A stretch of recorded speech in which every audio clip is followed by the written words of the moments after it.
You own this pageant. You go over. You're meeting the girls and stuff. One of them comes up to you and says, "Mr. Trump, you're a very sexy man. You're a beautiful man. You have fantastic hair. Well, you're power. No, Right. but I mean, you see a beautiful woman. You want to have that. You're one of these foreign girls. You know, Mr. Trump, in my country, we say hello with vagina. And well, you could also say, as the owner of the pageant, it's your obligation to do that. So I'll tell you the funniest is that I'll go backstage before a show. Yes. And everyone's getting dressed and ready and everything else. And, no men are anywhere. And I'm allowed to go in because I'm the owner of the pageant, and therefore I'm inspecting it. It's like, is everybody okay? And you see these incredible-looking women. And so I sort of get away with things like that. Before the carefully crafted speeches and the political rallies, there was this Donald Trump. On Howard Stern's show, he was unfiltered, uncensored, and many believe his most authentic self. The question is, what happens when that authentic self becomes a political liability? Those tapes were weaponized, forcing a confrontation between the man he was on the radio and the man he needed the public to see, and finally ending a friendship with the one person who had captured it all on tape. Feel that in some way you helped make him president? Absolutely. I was quite surprised when they dragged out every single Donald Trump interview I had done. That was Howard Stern. And yeah, you heard him right.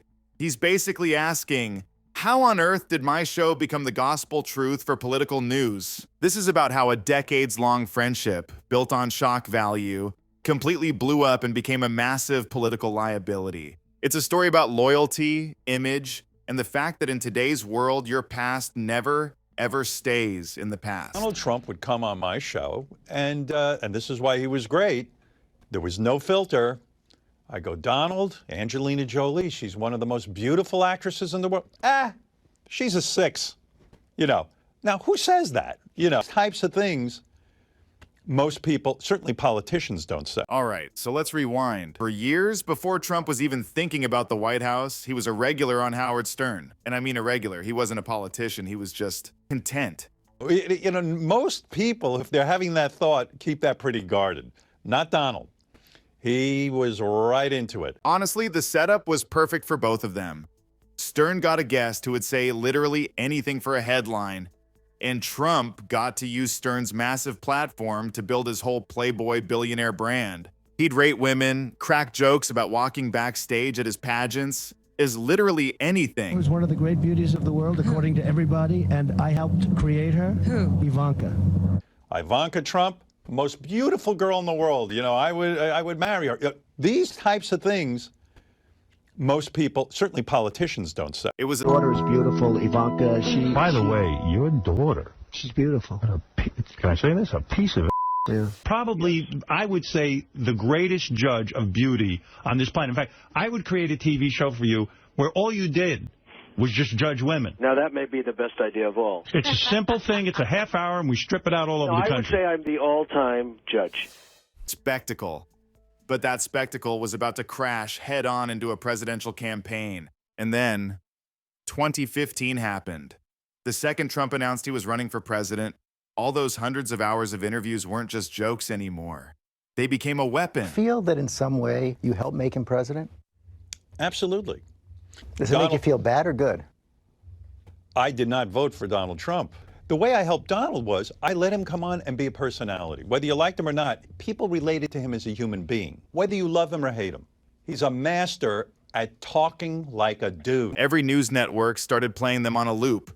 What used to be edgy radio talk was now being called a reflection of his character. The irony is just incredible. The very show that helped make him was now being used to try and break him. First of all, it's unbelievable to me, and I've documented my thoughts about how this whole candidacy even came about. This was a publicity stunt. Picked up the phone and he called me personally, and he asked me if I would go to the Republican convention and endorse him. So, with Trump in office, Stern starts getting critical on his show. And if you know anything about Donald Trump, you know he doesn't take criticism well. So what finally killed the friendship wasn't even the name-calling. It came down to one simple thing: loyalty. Stern supported Hillary Clinton and wouldn't endorse Trump. For Trump, that was a line he couldn't uncross. He just cut him off. End of story. He was very susceptible to flattery. And if you gave, and I noticed this in your interviews with him, you would throw out something like, your poll numbers, never seen anything like this. And well, it's a definite technique. it washes over him. Yes, it's a technique. You know, it always starts out, notice I call him in every interview, Mr. Trump. Now, this is before he was president, Mr. Trump. That's intentional. Oh, absolutely. Someone had asked me, said, why do you call him Mr. Trump? I said, because it loosens him up. He feels respected. He feels good about himself. Now he's going to roll. He's going to open up to me. When you step back, this whole story is just peak modern politics. A friendship that worked perfectly fine in the wild world of entertainment completely fell apart under the pressure of the White House. You think he's the same person that you interviewed now? Yeah, I do. I think he's the same exact person. When I know of Donald and his relationship with his father, it sounds traumatic. It sounds like the father was very domineering. The father expected a lot of him. And the father, I don't know, there was military school. You know, you read these drips and drabs and you go, wow, I can assure you he's been traumatized because, you know, Donald, you know, his level of narcissism is so strong. So what do you guys think? Was it fair game to dig up all these old tapes, or was it a political cheap shot?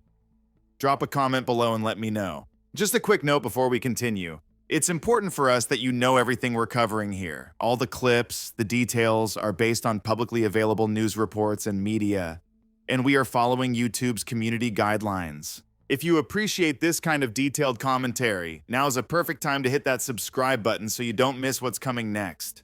We'd love to have you. How many times did you have Donald Trump on? Too many to count. Don, maybe one of the best top 5 guests of all time. And why? He was wild. I thought I was wild.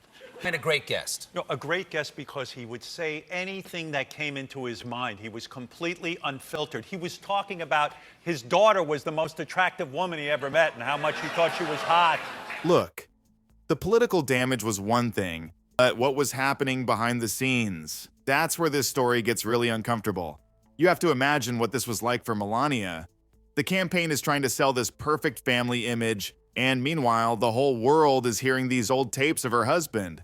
And you could see the change. She got quieter, more distant. Her body language on stage said everything. In that silence, a lot of people didn't see it as weakness. They saw it as the only way she could fight back.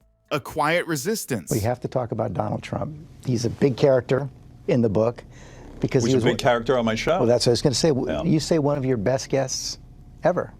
Donald Trump, hands down, whenever you put him on the air, now this is before he was running for president, he was an open book. He would say anything. And, you know, oddly enough, during the campaign and even now, people quote these interviews that I did with him big time. I was quite surprised when they dragged out every single Donald Trump interview I had done. Howard Stern was all in for Hillary Clinton and was convinced he could work his magic for her campaign. He's famous for getting celebrities on the air and showing a side of them you never see, making them feel more real. He pushed hard to get her on his show, but her team shut it down, apparently because she just didn't know him well. But as he mentioned, presidency could go in different scenario if she accepted his offer. He could have come in and maybe persuaded 70,000 people out of those millions of people that listen and come off in such a way. Maybe we'd be looking at a different scenario.